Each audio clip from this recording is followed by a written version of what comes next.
Court কতটা bias হলে ওপরে গিয়ে আরো বাড়িয়ে দেয়, সেটা কোন জায়গায় চলে গিয়েছিল।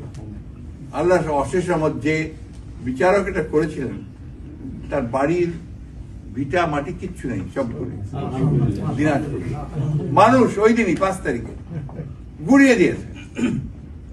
এটা হচ্ছে আল্লাহর বিচার, এটা হচ্ছে ডিভাইন জাস্টিস।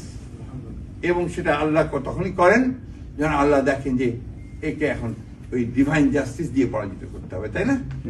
তো সেই আল্লাহ তাআলা অশেষ রহমত যে আমরা বাংলাদেশের মানুষেরা সেই ডিভাইন জাস্টিস পেয়েছি এবং সেটা ঘটেছে। আমাদের নেতা তারেক রহমান সাহেব, আমাদের আমরা বলি যে তরুণ প্রজন্মের নতুন চিন্তা ভাবনা নিয়ে নতুন তিনি এসেছেন এবং বাস্তবতার সঙ্গেই এসেছেন। সেই মানুষকেও তারা প্রথমে আমরা অ্যারেস্ট করেছে, শারীরিক নির্যাতন করেছে, পরবর্তীকালে তাকে মিথ্যা মামলা দিয়ে 30-32টা মামলা, এমন কি মামলা, খুব ভয়ঙ্কর মামলা।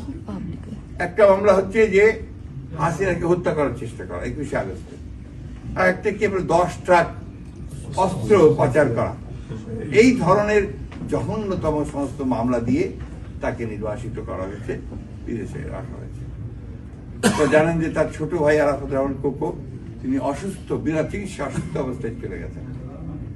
এইরকম একটা ট্রমা একটা নিয়ে আমাদের নেতা, আমাদের নেত্রী দেশপ্রিয় কাজে এবং আমাদের নেতা তারেক রহমান সাহেব কিন্তু ধৈর্য ধরে তারা মোকাবেলা করেছেন। ম্যাডাম জিয়াকে আমরা আপসীন নেত্রী বলি, তাই না? গণতন্ত্রের আপসীন নেত্রী, উনি আবার প্রমাণ করেছেন যে তিনি হচ্ছেন আপসীন। দেখেন, একবারের জন্য তিনি দেশ ছেড়ে কোথাও যান নাই এবং বারবার বলেছেন যে আমার বাইরে কোনো বাড়ি নেই, ঘর নেই, আমার কোনো উপায় নাই যদি আমি আমার চলতে পারবো, আমার বাইরে যাওয়ার কোনো সুযোগ নাই, আমি দেশেই থাকবো, দেশের মানুষের সঙ্গে আমার ভাগ্য জড়িত, আমি সেটাই করবো।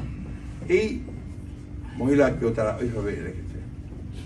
আজকে এখানে অনেক ভাই বলেছেন, তারা অনেকে, আমি চিনি অনেককে যারা নির্যাতিত হয়েছেন, যারা এখনো আপনার সঠিকভাবে বাড়িঘর ফেরত পাচ্ছেন না, বাড়িঘর দখল হয়ে গিয়েছে। আমাদের দেশে আইন তো আবার আপনার কি ঝামেলা, আপনাদের এখানেও বিলাতের আইন ফলো করে, তো সেই পুরোনো আমার বিলাতের আইনও ফলো করে।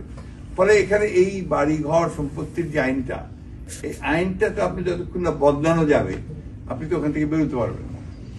যার ফলে ধৈর্য ধরতে হবে। আমরা ওখানে জোর করে কিছু করা যাবে না, আইনের মধ্যে দিয়ে যেতে হবে। আমরা সেগুলো আপনার সংস্কারের জন্য, পরিবর্তনের জন্য আমরা কাজ করেছি, ইতিমধ্যে আমরা সাবমিটও করেছি।